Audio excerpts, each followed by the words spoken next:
ഇയ്യോബ് 12-ാം അധ്യായം. അതിന് ഇയ്യോബ് ഉത്തരം പറഞ്ഞതെന്തെന്നാൽ, ഓഹോ, നിങ്ങളാകുന്നു വിദ്വജ്ജനം. നിങ്ങൾ മരിച്ചാൽ ഞാനും മരിക്കും. നിങ്ങളെപ്പോലെ എനിക്കും ബുദ്ധിയുണ്ട്. നിങ്ങളെക്കാൾ ഞാൻ അധമനല്ല. ആർക്കാകുന്നു ഈ വക അറിഞ്ഞുകൂടാത്തത്? ദൈവത്തെ വിളിച്ച് ഉത്തരം ലഭിച്ച ഞാൻ എന്റെ സഖിക്ക് പരിഹാസ വിഷയമായി തീർന്നു. നീതിമാനും നിഷ്കളങ്കനുമായവൻ തന്നെ പരിഹാസ വിഷയമായി തീർന്നു.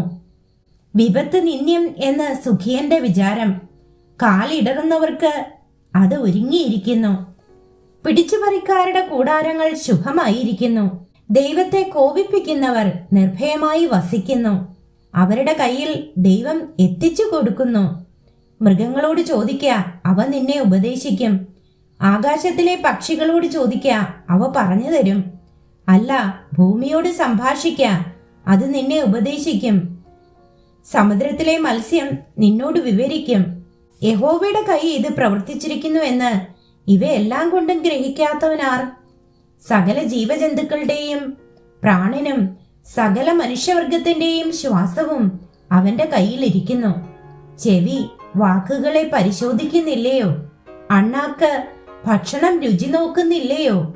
വൃദ്ധന്മാരുടെ പക്കൽ ജ്ഞാനവും വയോധികന്മാരിൽ വിവേകവുമുണ്ട്. ജ്ഞാനവും ശക്തിയും അവന്റെ പക്കൽ, ആലോചനയും വിവേകവും അവനുള്ളത്.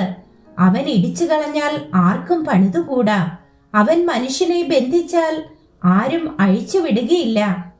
അവൻ വെള്ളം തടുത്തു കളഞ്ഞാൽ അത് വറ്റിപ്പോകുന്നു. അവൻ വിട്ടയച്ചാൽ അത് ഭൂമിയെ മറിച്ചു കളയുന്നു. അവന്റെ പക്കൽ ശക്തിയും സാഫല്യവുമുണ്ട്. വഞ്ചിതനും വഞ്ചകനും അവനുള്ളവർ. അവൻ മന്ത്രിമാരെ കവർച്ചയായി കൊണ്ടുപോകുന്നു. ന്യായാധിപന്മാരെ ഭോഷന്മാരാക്കുന്നു. രാജാക്കന്മാർ ബന്ധിച്ചതിനെ അഴിക്കുന്നു. അവരുടെ അരയ്ക്ക് കയറ് കെട്ടുന്നു.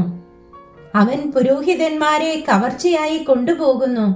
ബലശാലികളെ തള്ളിയിട്ട് കളയുന്നു. അവൻ വിശ്വസ്തന്മാർക്ക് വാക്ക് മുട്ടിക്കുന്നു. വൃദ്ധന്മാരുടെ ബുദ്ധി എടുത്തു കളയുന്നു. അവൻ പ്രഭുക്കന്മാരുടെ മേൽ ധിക്കാരം പകരുന്നു. ബലവാന്മാരുടെ അരക്കച്ച അഴിച്ചു കളയുന്നു. അവൻ അഗാധ കാര്യങ്ങളെ അന്ധകാരത്തിൽ നിന്ന് വെളിച്ചത്താക്കുന്നു. അന്ധതമസിനെ പ്രകാശത്തിൽ വരുത്തുന്നു. അവൻ ജാതികളെ വർദ്ധിപ്പിക്കുകയും നശിപ്പിക്കുകയും ചെയ്യുന്നു. അവൻ ജാതികളെ ചിതറിക്കുകയും കൂട്ടുകയും ചെയ്യുന്നു. അവൻ ഭൂവാസികളിൽ തലവന്മാരെ ധൈര്യം കെടുക്കുന്നു. വഴിയില്ലാത്ത ശൂന്യപ്രദേശത്ത് അവരെ ഉഴലുമാറാക്കുന്നു. അവർ വെളിച്ചമില്ലാതെ ഇരുട്ടിൽ തപ്പി നടക്കുന്നു. അവൻ മത്തന്മാരെ പോലെ അവരെ ചാഞ്ചാടുമാറാക്കുന്നു.